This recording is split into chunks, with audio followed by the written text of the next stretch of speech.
We're talking buttons. Buttons.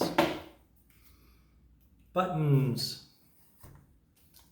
I have a collection of buttons. We can look at them and discuss them. Problems with buttons? Pluses of buttons. Let's look at some buttons first, and then we'll have some fun getting into functions of buttons. Okay. Let's start with this button. Here we go.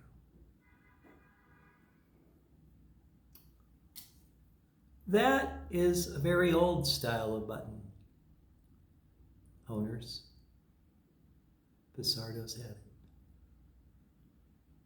It's not a good design. Why? Because when you go to activate your slide, you're not always coming in here. You may come in at an angle. You see? And you see how that button is rounded? That means it does not bite the hand. This button bites the hand quite sharply at every angle other than a fingertip edge push. That's not ergonomic. I'd say it's a dated design. Very common. They're usually solid brass plated in nickel, sometimes in some gold material of some kind. Okay, this is an interesting button.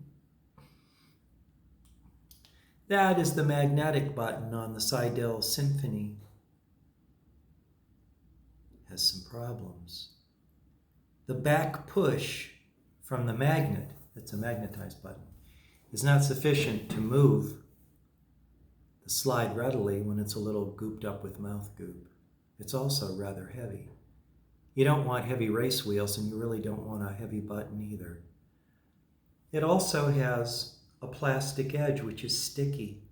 That top, it's a soft vinyl. That you don't want it to stick.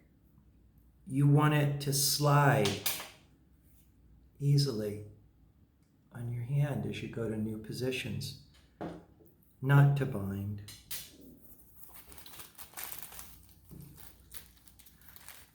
Next button.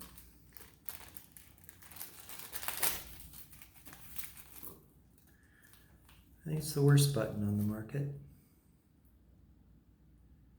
It's a Seidel Saxony stock button. It's actually concave. So it bites the hand at all angles of attack.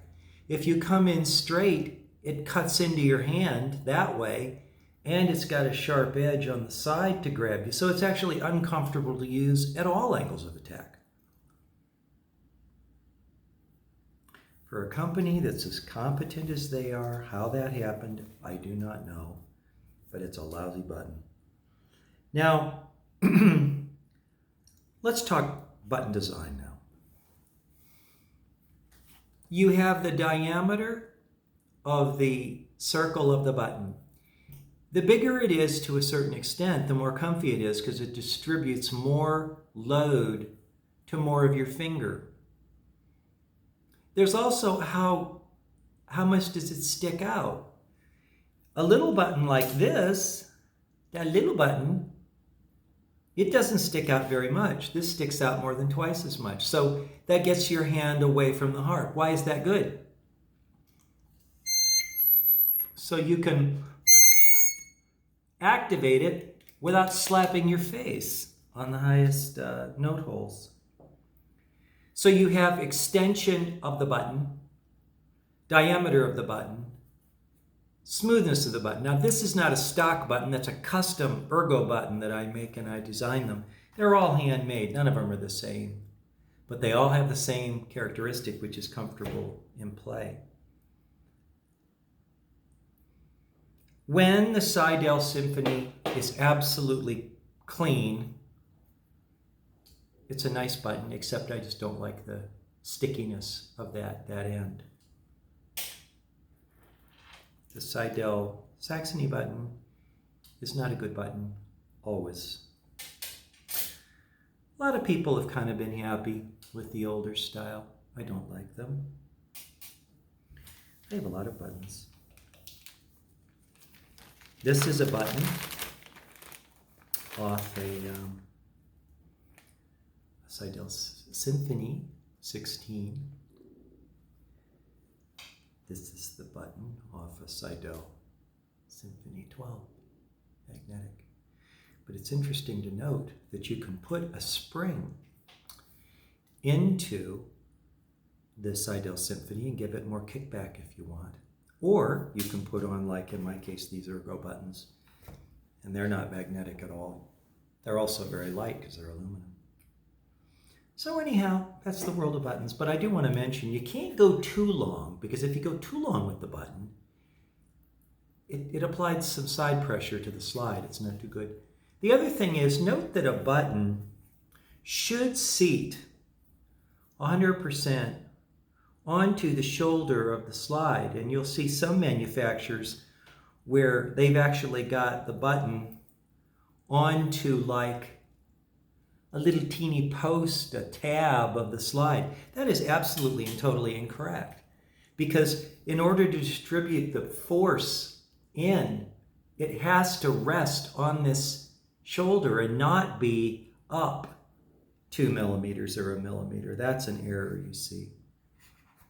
So anyway, that's the world of buttons. I think it's an area in chromatic harmonica that's not thought about a whole lot, like covers, and yet they're very, very important. There is one other button that we should talk about. This button. Let me find a good example for you.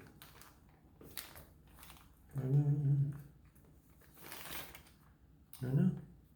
Okay. This kind of button. That's a Suzuki button. It also has a 90-degree edge here that bites, but not too bad. I used to smooth those out just by grinding them and filing them, but it does have a nice curvature to the end. It's a little bit larger diameter. Not a great button, but okay. So that's another type of button.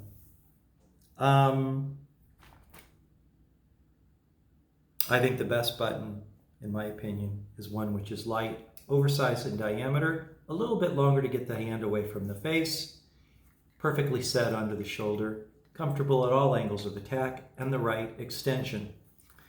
But that's just me.